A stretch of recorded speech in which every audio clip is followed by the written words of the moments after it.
Assalamualaikum warahmatullahi wabarakatuh. Coba saya perkenalkan, nama saya Ahmad Nurul Safa dengan NIM 071 mata kuliah Kapasitas Leksa. Di sini saya akan membahas tentang ekologi tumbuhan. Apa itu ekologi tumbuhan?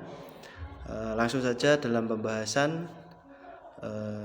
Yang pertama, definisi ekologi tumbuhan. Ekologi tumbuhan itu mengandung dua arti, yaitu ekologi sebagai ilmu dan tumbuhan sebagai objek. Ekologi berasal dari kata oikos, rumah, atau logos, ilmu. Dan ekologi adalah ilmu yang mempelajari interaksi makhluk hidup dengan lingkungannya, baik lingkungan biotik maupun lingkungan abiotik. Nah, ekologi tumbuhan diartikan sebagai sebuah ilmu yang fokus pembelajaran mengenai hubungan timbal dan balik antara tumbuhan dan habitat tumbuhannya.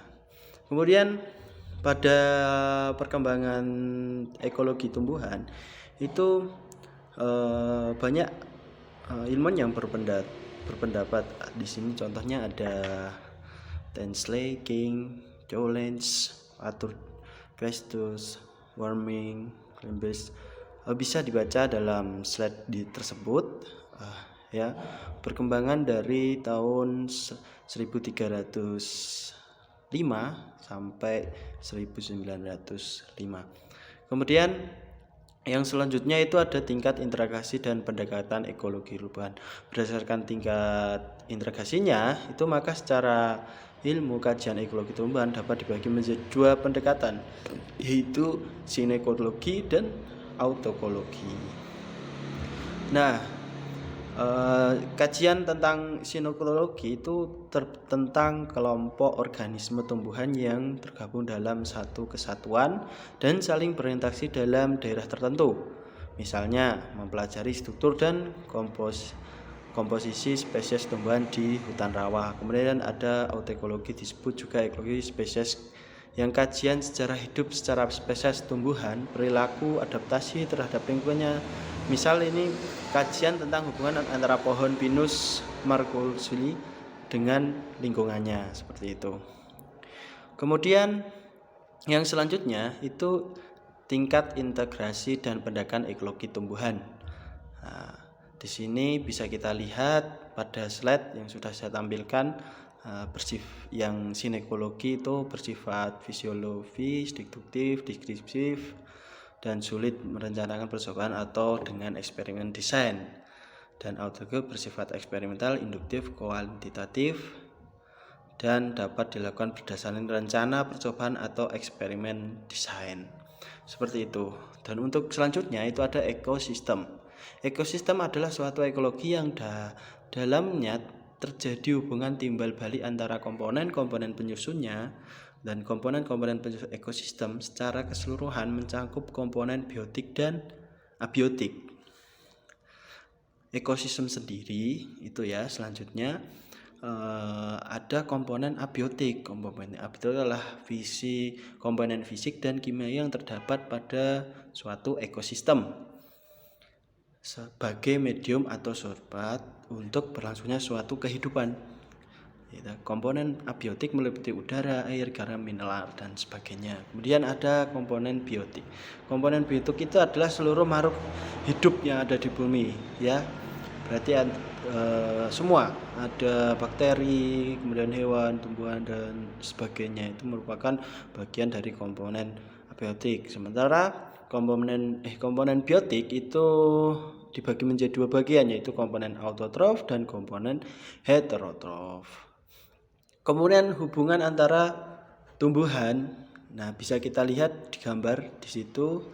Kompetisi merupakan hasil persaingan antara individu tumbuhan dengan individu lainnya dalam hal pemenuhan kebutuhan akan nutrisi, cahaya, ya kan, kemudian air, ruang, dan sebagainya. Contoh pohon oak dan pohon hickory.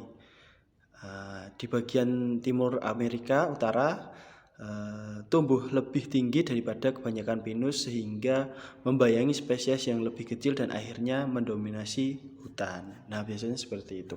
Jadi perbuatan makanan, cahaya, dan sebagainya itu merupakan ekologi dalam hubungan antara tumbuhan dengan lingkungannya ya, saling bersaing gitu. Kemudian hubungan antara tumbuhan. Nah, bisa dicontoh di sini, liana merupakan tumbuhan yang berakar dalam tanah dan berusaha mempertahankan tegarnya batang dan menggunakan tumbuhan lain sebagai penopangnya, ya atau penolongnya lah. Dan akar liana itu dapat di tanah. Kemudian dalam kita bisa lihat pada gambar, ternyata akar ini tidak bisa tumbuh dengan sendirinya, dia akan menempel pada tumbuhan lain sebagai penolongnya. Dan ya di alam bisa kita jumpai bahwa akar-akar ini biasanya ditemukan di hutan-hutan yang lebat atau di pegunungan, itu bisa. Kemudian adalah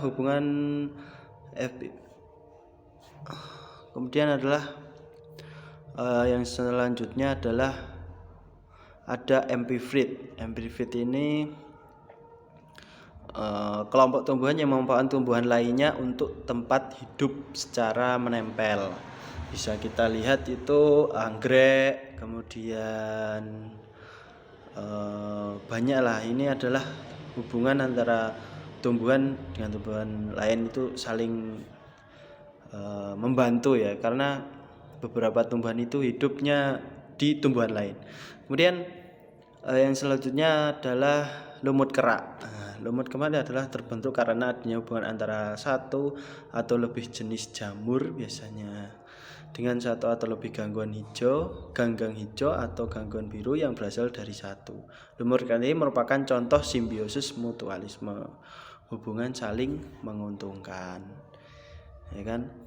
Kemudian pengaruh faktor abiotik dan biotik terhadap tumbuhan. Bisa kita contohkan di sini adalah pengaruh tanah dan topografi terhadap tanaman, terus kualitas tanaman yang dikendai oleh tanaman, kemudian pengaruh air pada tanaman, kemudian pengaruh api pada tanaman, itu sangat berdampak sekali terhadap kelangsungan hidup tanaman. Jenis-jenis tanaman itu biasanya di tempat-tempat tertentu. Jadi kalau di daratan dan di pegunungan ini dengan suhu yang berbeda, itu juga bisa mempengaruhi tumbuhan, ya kan, besar kecilnya. Kemudian pengaruh faktor biotik terhadap tumbuhan. Kalau yang tadi itu faktor abiotik dan ini adalah faktor biotik. Biasanya interaksi tumbuhan dan hewan, ada herbivora, terus yang memaksa tumbuhan, yang mengurangi tumbuhan. Kemudian ada simbiosis dan non simbiosis, itu antara interaksi mutual dan interaksi renggang tersebut. Contohnya simbiosis mutual antara semut dan akasia. Nah, ini kalau semut itu di situ sebagai ya saling membantu lah semua.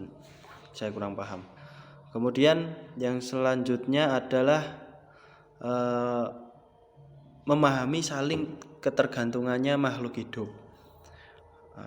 Di rantai makanan dan jaring-jaring makanan itu, rantai makanan adalah pemindah materi dan energi dari makhluk hidup satu ke makhluk hidup lain melalui proses makanan, dinamakan dengan urutan tertentu.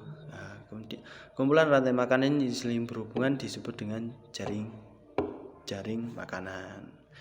Ada piramida makanan. Kemudian di situ juga ada aliran energi dan materi. Kemudian yang terakhir ini kita adalah pemanfaatan dan penerapan ekologi tumbuhan. Yang pertama itu pemanfaatan.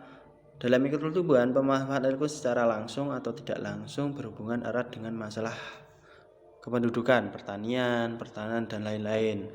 Pemanfaatan ekologi tumbuhan misalnya untuk pengolahan dan upaya konservasi hutan lindung yang bertujuan untuk melestarikan seluruh komunitas biota yang melindungi, maka akan diperlukan pemahaman kaidah-kaidah ekologi tumbuhan.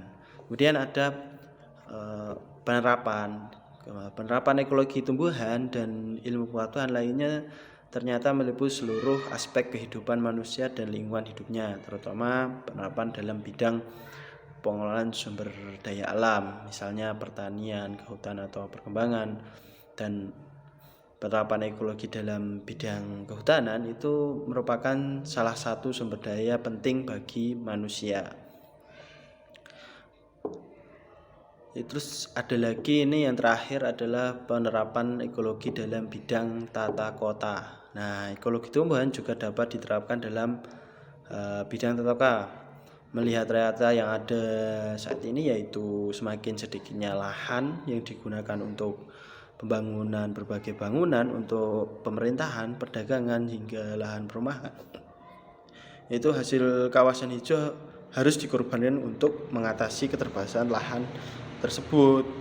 Nah, padahal kawasan hijau itu dapat di pinggiran semua fungsi, memiliki fungsi sebagai kawasan hutan, daerah resapan dan sebagainya. Jadi kalau di hutan dan sebagainya itu, hutan itu sangat penting bagi kita ya.